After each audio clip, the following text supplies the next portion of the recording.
Welcome to NHL Quick Hits. I'm David Crosby here with Steele Roden. And Steele, I've got a feeling we are going to be bringing the energy here today thanks to that extra hour of sleep we got Saturday night after rolling the clocks back for daylight savings time. Speaking of extra rest, managers need to pay extra attention to their streamers this week. The New York Islanders played just one game in week 5, and another 5 teams played just twice. So Steele and I will get to our free agent and waiver wire targets next, but I'd first like to mention that later on in the show, we're going to discuss that Jack Eichel trade, the biggest news in hockey right now. 2 of the hottest teams in the league, and end with the Coyotes, who finally got their first win of the season. And we want to talk about the fantasy outlook for some of the best players on the Coyotes and what their fantasy managers should do and plan for the rest of the season. But like we do every week, Steele and I are going to give our favorite trio of free agent targets this week in fantasy, starting with players who are owned in half of fantasy leagues or less. Steele, who you got? Yeah, for my first waiver target, I've got for week 5 for 50% owned or less. I've got Nate Schmidt of the Winnipeg Jets, 44% owned so far across Yahoo leagues this year. And he's actually putting up some decent stats, which I did not really expect to come of him this early on in the season. He's got 9 assists, 5 of which are on the power play. So you're going to get a lot of power play points and assists from a guy like Nate Schmidt. But he's also putting up a ton of production in the other areas, 17 shots, 6 hits, 17 blocks for a total of 79.30 fantasy points so far on the season. We talked about Josh Morrissey. He's paired with Josh Morrissey as the top D pairing for the Winnipeg Jets. Like I mentioned, he's on the first power play unit. So I think, again, if you're looking for a little bit of a boost heading into week 5 of the NHL season and for your fantasy league, a guy like Nate Schmidt could be a good asset for your team if you're struggling with the guys you have as your defense right now. Always hard to find a defenseman who can produce, is always on the power play. Schmidt is definitely underrated. One of the more underrated additions of the offseason there for the Winnipeg Jets. And we always talked about the years leading up to this season, how that was kind of the biggest hole that they had there in Winnipeg, and he's filling it really nicely. So I like that pick a lot. Now, I mentioned this could be a strange week of fantasy for some teams, considering those 6 teams that I mentioned play 2 or less times, but that is contrasted by 13 teams playing 4 games each this week. So that's going to leave managers a ton of options for streaming, and especially if your leagues allow 3 to 5 ads per week. So, for example, the Kings and the Panthers, they both play 3 times in the first 4 days of week 5. That would allow managers to fill a single roster spot for 6 of the week's 7 days with just 3 waiver moves. So that's the type of thing that can tip the scales in your favor in 1 week. Now, one of my favorite options this week happens to be on one of those teams, and it's Anthony Duclair. He's owned in 52% of leagues right now, and while that just barely misses our threshold of 50% or less, he's so under-rostered that I just had to bring him up. Duclair is one of the hottest players in the league right now, and he's forced Florida to make him a key part of their power play. I mean, yes, Alexander Barkov did suffer an injury. There was a little bit of a hole to fill there. But still, I think he's probably going to be on that unit, one of the top 2, likely the first one, even when Barkov is back to full health. He's just been that good. Duclair is riding a 6-game point streak right now. He capped that off with a 2-goal, 4-point performance on Saturday against the Hurricanes, and he had 3 power play points in that one. So I don't think they're going to be taking him off that unit anytime soon. He averaged 0.74 points per game last season. He's up to 1.09 per game this year. If I haven't sold him on you yet, he'll continue to play on Alexander Barkov's wing once the Panthers star returns from his current injury. So production should remain at a high level for him. I have big hopes for him for the rest of the season. Steele, let's move on to players owned in 30% of leagues or less. Who are you targeting this week? I'm targeting Jordan Eberle of the Seattle Kraken. He's actually owned at 30% currently across Yahoo's fantasy leagues right now. He's got 6 goals, 2 assists on the season. 5 of those goals just came this week when he recorded a hat trick. 6 goals, 2 assists, 33 shots, 8 hits, and 12 blocks for a total of 96.70 fantasy points. Like I said, he got this hat trick this week. That connection and chemistry that he has with Jaden Schwartz on that top line has been absolutely dynamic. So those two, if Jaden Schwartz is available to get picked up and you can get both of those guys, I would really consider looking into acquiring both those guys of the Seattle Kraken. They put up a really stellar week so far in week 4, and I think they'll continue that for week 5 as well. Those are both two of my favorite underrated players coming into this year, and especially this year. We talked about the opportunity that guys get to fill a hole. Both of those players are filling a hole really nicely on a top line in Seattle. I'm recommending a player that used to be owned in almost every single fantasy league on the planet, but in the last 2 years, managers have just lost confidence in him. Sean Monahan is owned in just 28% of fantasy leagues right now. And look, I get it. He was just over half point per game last season. He's at 0.45 points per game this year, but he's averaging 0.71 points over the last 2 weeks with 4 points in his last 4 games. And all 4 of those points came on the power play. Now, he's probably not going to do much for you at 5-on-5. He is stuck on Calgary's checking line, but he's still on the Flames' top power play unit with Gaudreau, Tkachuk, Lindholm, and Anderson. That is a really nice unit. Calgary is also one of those teams that I mentioned that plays 4 games this week, and they have arguably the best schedule in the league. They play the Sharks, Canadians, Leafs, and Sens. So give this guy a chance if you need a short-term boost to your power play production. The Canadians have the 3rd worst penalty kill in the league right now, and the Sens aren't very far behind at 24th. All right, Steele, players who should be available in almost every league right now, rostered in 15% of fantasy leagues or less. Who you got? Yeah, before we get to the 15%, it's actually really funny that you bring up Sean Monahan. I actually drafted him for my fantasy team, and after the first 6 games, I had to drop, and I ended up dropping him and picking up Lucas Raymond of the Detroit Red Wings. He's played spectacular the last week and a half, 2 weeks, recording a bunch of points for me in fantasy. But you're right. I think a guy like Sean Monahan, he was dropped down to the 4th line for a couple of those games. That's why I decided to drop him. But he's got his game back. He's got a little bit more confidence, and he is starting to produce a little more. So I like that pick a lot, David, of Sean Monahan. But yeah, for 15%, I did do a little bit of an error here. I didn't look into how many games the New York Islanders were playing this week. I ended up going with Oliver Wahlstrom of the New York Islanders. He is only playing 1 game, like you said, but this might be a guy that you can look into for the next week, week 6, to target him back then. But I really like Oliver Wahlstrom. He's got 5 goals so far in the season, no assists, but he's got 25 shots, 14 hits, 4 blocks for 76.50 fantasy points. He plays on the 3rd line with JG Pageau and Zach Parise. So he's only averaging around 13 minutes a game so far this year.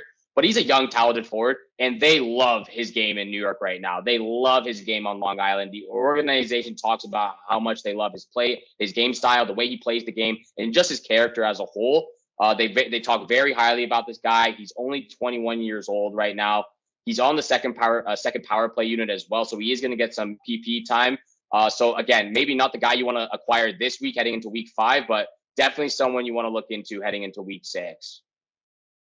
And you know what? At 15%, you're kind of picking through what's left and what's there. And for the type of player that he is, you mentioned his line mates. Once those guys start scoring and he starts getting assists, his production could go much higher than it is right now. And he's already been really good. And that's kind of the flip side of when, managers tend to drop players who don't play very much in a week. You might get a steal. You might get a guy that shouldn't be on the waiver wire under any circumstance, but a desperate manager who needs a lot of games played and really needs a win this week, that could work out in your benefit long term. So if you have a really stacked roster, you got a nice lead early on here in the season, this might be the type of week that you can target a player who only plays 1 or 2 games. Little short-term hit to your team, but it'll pay off going forward. My last target is Kasperi Kapanen, owned in just 13% of fantasy leagues, and that's despite scoring a hat trick on Saturday night. Now, Kapanen is a very streaky player. He started the year with 4 points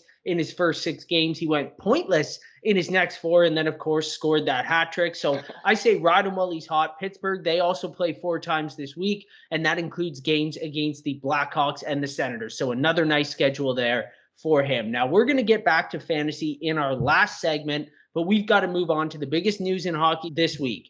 After a seemingly never-ending standstill with the Sabres, Jack Eichel finally got his wish and was traded to Vegas in a large package back to the Sabres that, frankly, I found a little underwhelming, but we'll get to that in a minute. The artificial disc replacement surgery that Eichel has been holding out for has reportedly been booked for this Friday, and he hopes to be back on the ice in 3 months. There's a lot of talk that it's more likely going to take 4 or 5 months, though, for him to actually get back in the lineup. Now, the Knights sent Alex Tuch, who was a first-round pick in 2014. He is currently injured.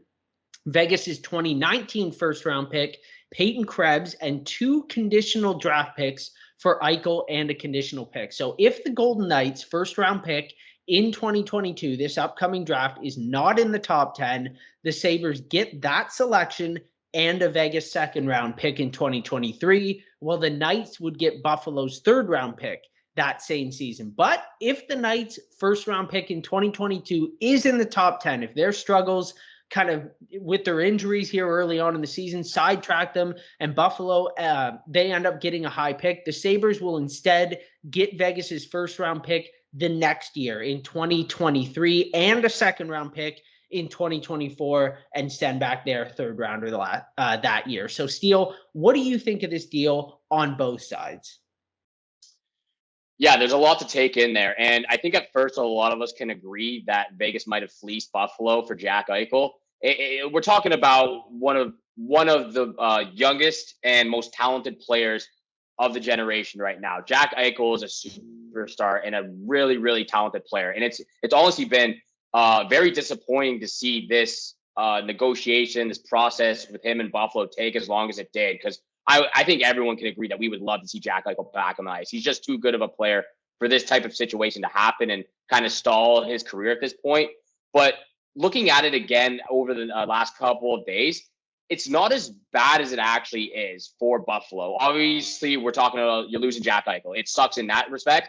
But when you look at what they've got in return and what they currently have right now, it's not as bad as we thought. You get Alex Tuch from the Las Vegas Golden Knights. He's 25 years old, 139 points in 255 games. He's already come out and stated that this was a dream come true. He always wanted to play for Buffalo, as that was his team growing up. So you've got that going for you right there. You've still got Rasmus Dahlin at 21 years old, 113 points in 200 games. You have Dylan Cousins, who's 20 years old, who has shown a lot of potential and shown a little bit of a grit side to him as well. You get Peyton Krebs from the Vegas Golden Knights in that trade, and you also just drafted Owen Power, who's turning 19 later this month. So they do have a lot of young, talented players. Obviously, some of them not NHL ready right now, but I think we all know that Buffalo is not ready to be that team and be a cup contending team or even a playoff team right now. But there's a couple of years, and if these guys get into the lineup, Buffalo will be really good. On Vegas' side, it's a little bit of a different story. Obviously, you get Jack Eichel. You're making your team better, but it's not making your team better right now. He's injured. You're dealing with plenty of injuries to their team right now with Mark Stone and Max Pacioretty on IR. A couple of side additions of players who are out of the lineup, like Nolan Patrick and Zach Whitecloud. So again, it adds a little bit of a different element to the Vegas side right now. And then they have a lot of discussion on what they're going to do when all of those injured players come back. When all of those players come back, they're going to be $11 million over the cap. So that's going to be a big problem that Vegas is going to have to decide on who they're going to move, what they're going to do with these players. But again, they got Jack Eichel, and it's going to make their team better when he's healthy and ready to go. I mean, a number one center is the most valued commodity in hockey. And I think that Vegas, because they got one of those, and not just a number one center, but a guy that can be one of the best number one centers in the entire league, I think it's hard for me to look at what Buffalo got and be all that excited about it. I mean, the point you make about Tuch wanting to play in Buffalo, I think that's valid. I think that's going to give that team a boost, a guy that maybe they can have there long term. But he's a middle six forward. He's not the type of guy who's going to step in to a top line role and kind of make a difference there.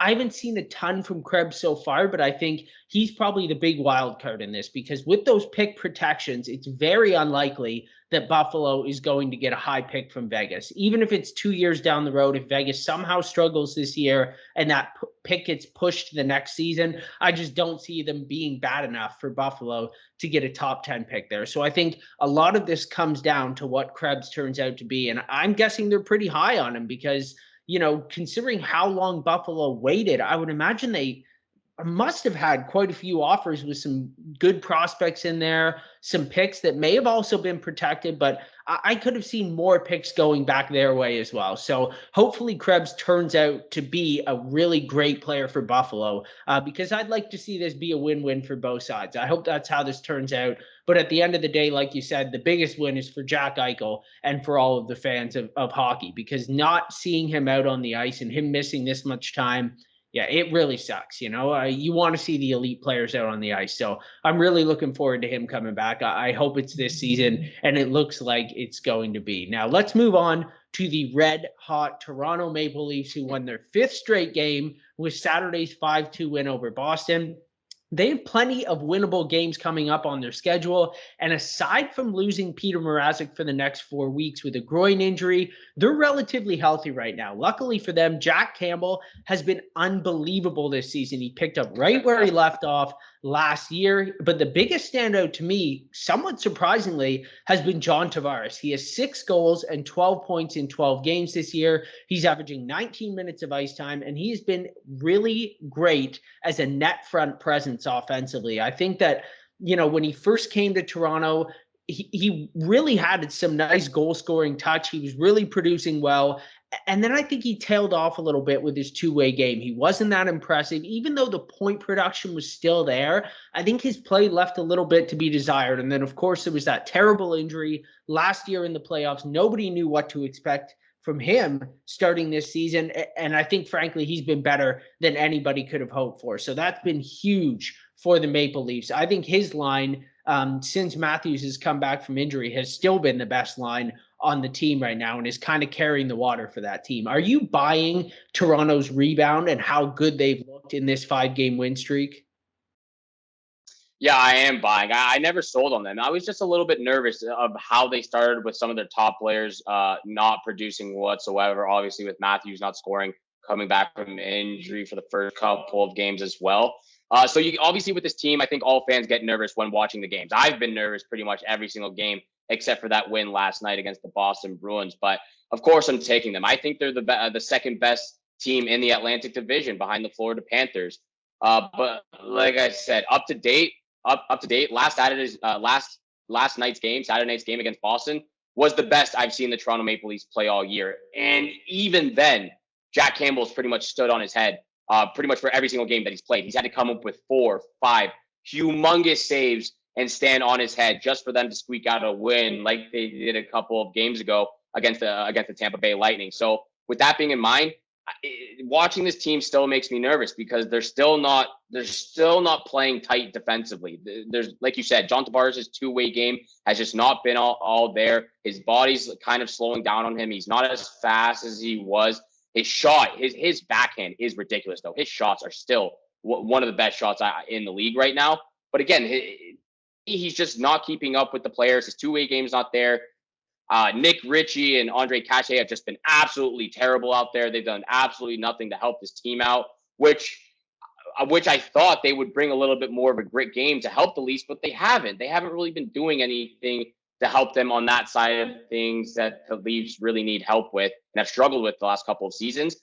I do love this team, but again, every time they step on the ice and they're in their own zone, I get a little nervous because they just start panicking. They don't know what to do with the puck. They give it away too many times.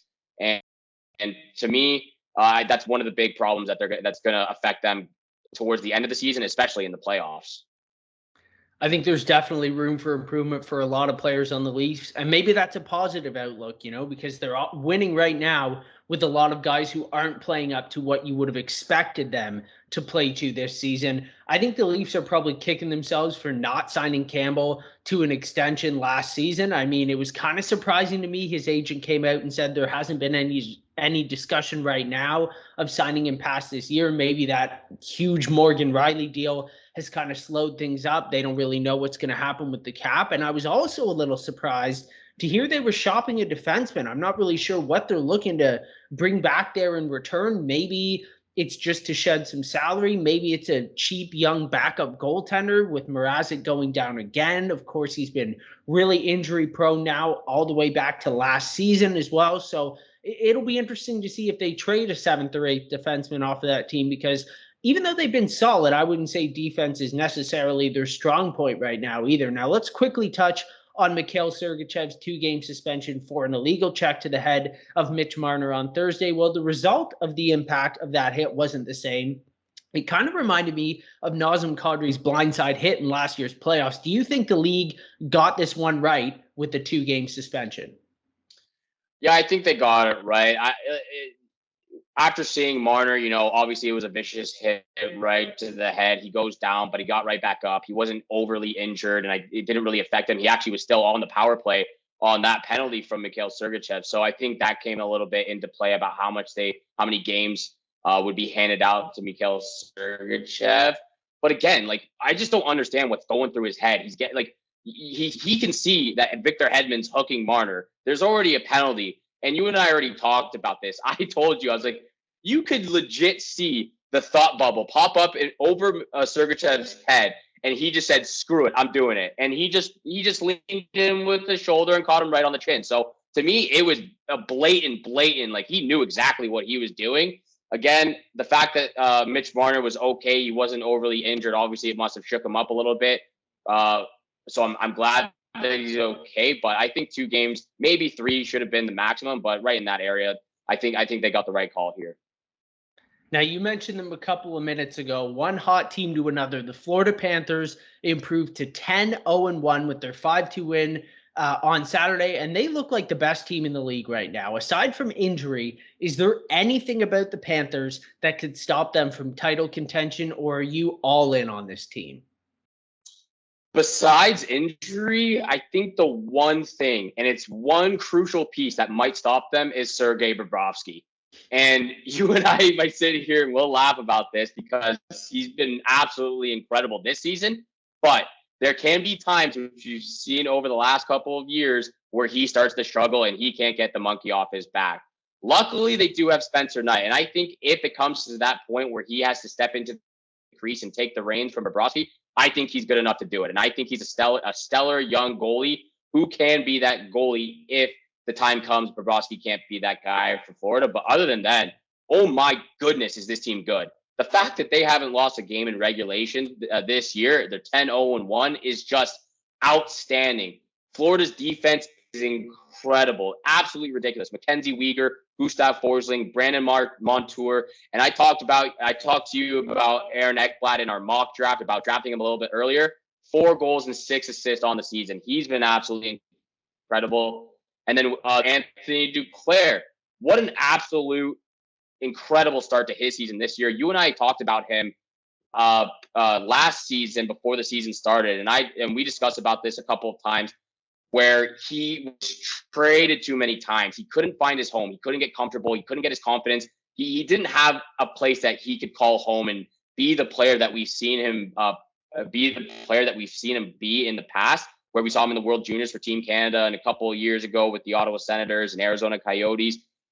I said to you, if he can get his moment with the Florida Panthers and prove to them that he can be that guy, he's going to have an outstanding career, and he'll find himself a home. And he did that. He got his 3-year contract for $9 million. He's got 8 goals, 4 assists on the season. He's leading the Panthers in that department. I think when you add Barkov and Huberdeau, I think to me, top 15, maybe top 20 players in the NHL right there. This team is just absolutely outstanding in every single area of the ice. So for me, without a question, I think they are the best team and should be the favorites to win the Stanley Cup this year. I agree with you. I'm so impressed by them so far this season. And they have the high-end talent. They have the depth. They have the talent at every single position. And yes, that goaltending is the only question that I have as well. But I think when you zoom out and kind of look at the league, they might not have that number one elite goaltender that you want, but they have much better than above average goaltending between the two of them. So I think one of those 2 goalies can probably step up and be as good as they need them to be to advance in the playoffs. I'm expecting big things from this team. And I'm impressed by how easily they seem to have avoided being distracted by Joel Quenneville's dismissal. I think that could have been something that derailed the team a little bit. And I think that bodes well for, whatever comes at this team, because every team throughout a season, they're going to face some sort of adversity, whether it's an injury, whether it's, whatever, your coach getting fired, something happening, a long losing streak. This seems like the type of team that is going to be able to fight through it and get past it no matter what it is that they have to face. And I think they deserve the title of the best team in the league right now. Let's finish with the worst team in the league this season, but they got to celebrate one of their lone bright spots this season. The Arizona Coyotes are off the schneid. They got their first win of the season in their 12th game, beating the expansion Seattle Kraken 5-4. Now, everyone knows this team was meant to be bad this year. They're gunning for the top pick in the draft. I'm not sure anyone, though, expected how bad their few good players would be in fantasy circles right now. Most notably, one of last year's breakout players, we talked about him a few times, Jacob Chychrun. He led all defensemen in goals with 18 last year. He has 1 assist and is a disgusting -20 in 12 games so far this year. No goals and a -20. And this is a guy that if you drafted him, you're looking at him as probably your number 2 or at worst number 3 defenseman, and you're probably happy at that point in the draft. And now it's looking like he may not even be rosterable. So the one player that is playing really well right now, and we talked about this just before we started recording here, Shane Gostisbehere, he's got 9 points in his first 12 games in the desert. He was basically a salary dump there to Arizona just to try to get him off of the cap, and he looks like their only rosterable fantasy player right now. So here's my question, Steele. What do fantasy owners do about the players on this team? If you're in a dynasty league with a rebuilding team, I think it's really smart to look to buy low on guys like Jacob Chychrun, Clayton Keller, Barrett Hayton. Those are the type of players that I would be targeting for the benefit a couple years down the line, because anyone with a good team is probably not going to want to roster them right now. But what about managers who drafted these guys in standard 1-year leagues? Other than Gostisbehere, is there anyone worth holding on to? Like, if you can't find a team to trade one of these players to, even if you're trading them low, are you going to drop them? Are you dropping Chychrun right now if you own him? I'm not sure if I would be dropping Chychrun as of right yet. Obviously, it is still pretty early in the season. He is struggling with his game right now. Like you said, only 1 assist and -20. I don't blame him fully for that. Obviously, this team is just not compared to every single other team in the NHL. They're just not even on the same level. So again, it's very hard because we've talked about this with the Anaheim Ducks players. Obviously, the Ducks, they're not the best team, they're not the worst team, but you can still pick up some players like Adam Henrique or Troy Terry or Ryan Getzlaf, who we've discussed a little bit about. You can still pick up those players because they're producing. But when you look at Arizona, they're just not producing whatsoever. And the fact that they're a guy who just got traded to their team pretty much for free just to relieve some cap space for the Philadelphia Flyers is your leading point scorer right now. 1 goal and 8 assists, I believe he has. It's a little bit of a disappointment. So I think there's only a handful of guys you can either pick up or keep on your team if you have them. Those 3 guys to me are Shane Gostisbehere, Lawson Crouse, and Jakob Chychrun.